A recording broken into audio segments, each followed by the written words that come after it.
The Three Little Pigs by Joseph Jacobs. Once upon a time, there was an old sow with 3 little pigs, and as she had not enough to keep them, she sent them out to seek their fortune. The first that went off met a man with a bundle of straw and said to him, "Please, man, give me that straw to build me a house." Which the man did, and the little pig built a house with it. Presently came along a wolf and knocked at the door and said, little pig, let me come in."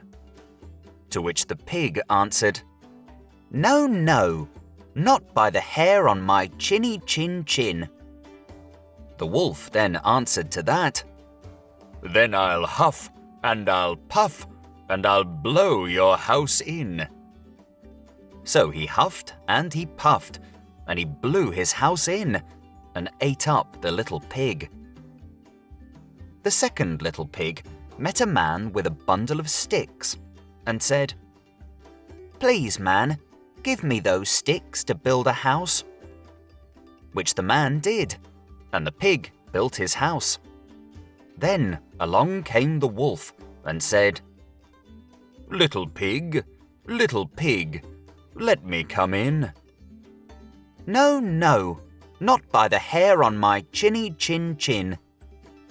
"Then I'll huff and I'll puff and I'll blow your house in." So he huffed and he puffed and he puffed and he huffed, and at last he blew the house down and he ate up the little pig. The third little pig met a man with a load of bricks and said, "Please, man, give me those bricks to build a house with." So the man gave him the bricks, and he built his house with them. So the wolf came, as he did to the other little pigs, and said, little pig, let me come in." "No, no, not by the hair on my chinny chin chin." "Then I'll huff and I'll puff and I'll blow your house in." Well, he huffed and he puffed and he huffed and he puffed and he puffed and he huffed, but he could not get the house down. When he found that he could not, with all his huffing and puffing, blow the house down, he said, "Little pig, I know where there is a nice field of turnips." "Where?" said the little pig. "Oh, in Mr. Smith's home field.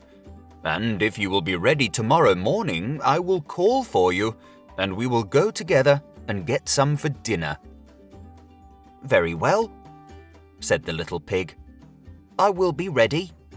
What time do you mean to go?" "Oh, at 6 o'clock. Well, the little pig got up at 5 and got the turnips before the wolf came, which he did about 6, and the wolf said, "Little pig, are you ready?" The little pig said, "Ready? I have been and come back again and got a nice potful for dinner." The wolf felt very angry at this, but thought that he should be nice to the little pig somehow or other. So he said, "Little pig, I know where there is a nice apple tree." "Where?" said the pig. "Down at Merry Garden," replied the wolf. "And if you will not deceive me, I will come for you at 5 o'clock tomorrow and get some apples." Well, the little pig bustled up the next morning at 4 o'clock and went off for the apples, hoping to get back before the wolf came. But he had further to go and had to climb the tree, so that just as he was coming down from it, he saw the wolf coming, which, as you may suppose, frightened him very much. When the wolf came up, he said, "Little pig, what? Are you here before me? Are they nice apples?" "Yes, very," said the little pig. "I will throw you down one." and he threw it so far that, while the wolf was gone to pick it up, the little pig jumped down and ran home. The next day, the wolf came again and said to the little pig, "Little pig, there is a fair at Shanklin this afternoon. Will you go?" "Oh, yes," said the pig. "I will go. What time shall you be ready?" "At 3, said the wolf. So the little pig went off before the time, as usual, and got to the fair and bought a butter churn, which he was going home with, when he saw the wolf coming. Then he could not tell what to do, so he got into the churn to hide, and by so doing turned it round, and it rolled down the hill with the pig in it, which frightened the wolf so much that he ran home without going to the fair. He went to the little pig's house and told him how frightened he had been by a great round thing which came down the hill past him. Then the little pig said, "Ha! I frightened you then. I had been to the fair and bought a butter churn, and when I saw you, I got into it and rolled down the hill."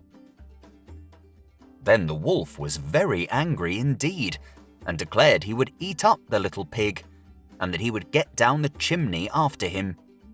When the little pig saw what he was about, he hung on the pot full of water and made up a blazing fire, and, just as the wolf was coming down, took off the cover, and in fell the wolf. So the little pig put on the cover again in an instant, boiled him up, and ate him for supper, and lived happy ever after. Thank you for listening to The 3 Little Pigs by Joseph Jacobs.